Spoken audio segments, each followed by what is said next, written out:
Hey guys, welcome back to our channel the movie tales. तो guys, अब तक तो आपको D23 एक्सपो के अपडेट्स मिल चुके होंगे एंड आई एम श्योर आपने वेयरवुल्फ बाय नाइट का ट्रेलर भी देखा ही होगा, जिसे देखकर मैं तो बहुत एक्साइटेड हूँ क्योंकि मिस मार्वल और शी-हल्क जैसे कॉमेडी ड्रामा देखने के बाद हमें अब प्रॉपर हॉरर क्रीपी शो देखने मिलेगा और ट्रेलर को देख के आपको भी सेम फीलिंग्स आ रही होंगी।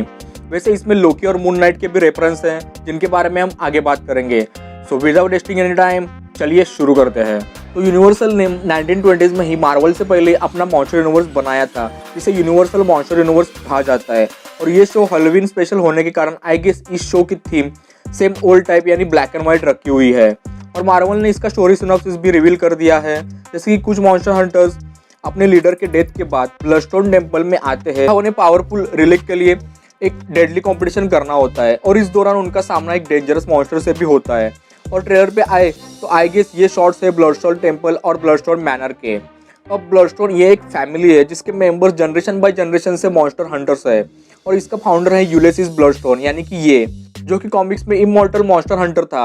और यहाँ भी वो एक कैस्केट में होकर बोल रहा है, यानी कि जिस लीडर की डेथ हुई है वो यही है। देन ये कैरेक्टर है एल्सा ब्लडस्टोन जो कि यूलिसिस की डॉटर होती है और ये अपनी जनरेशन की मॉन्स्टर हंटर है। देन ये कैरेक्टर है वेरुसा जो कि इंपॉर्टेंट कैरेक्टर है और ये यहाँ क्लियरली बोलती है कि मॉन्स्टर हंटर में से ही कोई एक मॉन्स्टर है, यानी कि वो वेयरवुल्फ की बात कर रही है। और इससे यही लगता है कि ये कंपटीशन यही करवा रही है और आई गेस यही मेन विलन हो सकती है। और ये कैरेक्टर सिर्फ एमसीयू के लिए बनाया गया है, यानी कि ट्रेलर में से सिर्फ 2 या 3 कैरेक्टर्स ही कॉमिक्स में से है, यानी कि यूलिसिस ब्लडस्टोन, एल्सा ब्लडस्टोन और जैक रसल यानी कि वेयरवुल्फ। अब जैक के कैरेक्टर पे आए तो ट्रेलर में ये कैरेक्टर कई बार दिखा है और मून नाइट की सीरीज में भी इसका रेफरेंस दिया गया था। और आपको पता ही होगा कि मून नाइट का फर्स्ट अपीयरेंस भी वेयरवुल्फ के कॉमिक्स में ही हुआ था।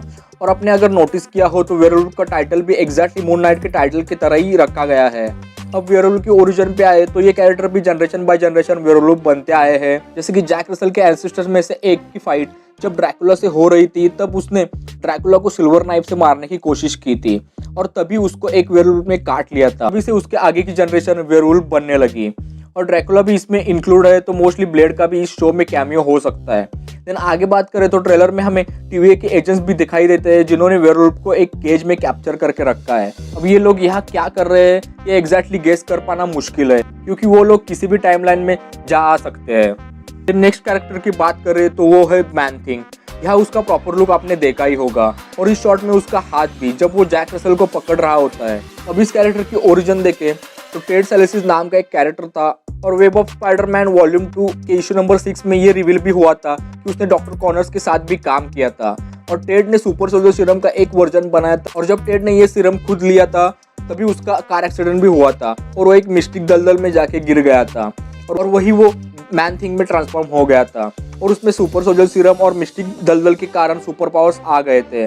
वो कॉमिक्स में नेक्सस ऑफ ऑल रियलिटीज का गार्डियन भी था और उसका ये मानना था कि इस प्लेस का क्रिएशन उसके एक्सीडेंट के कारण हुआ है, जो कि मल्टीवर्स में सिर्फ एक ही जगह है जिसमें से कौन सी भी रियलिटी में जाना और आना पॉसिबल है। तो गाइस, ये था वेयरवुल्फ बाय नाइट का ट्रेलर ब्रेकडाउन। अगर वीडियो अच्छा लगा तो लाइक करना, शेयर करना और अगर चैनल पे नए हो तो प्लीज सब्सक्राइब करके सपोर्ट जरूर करना।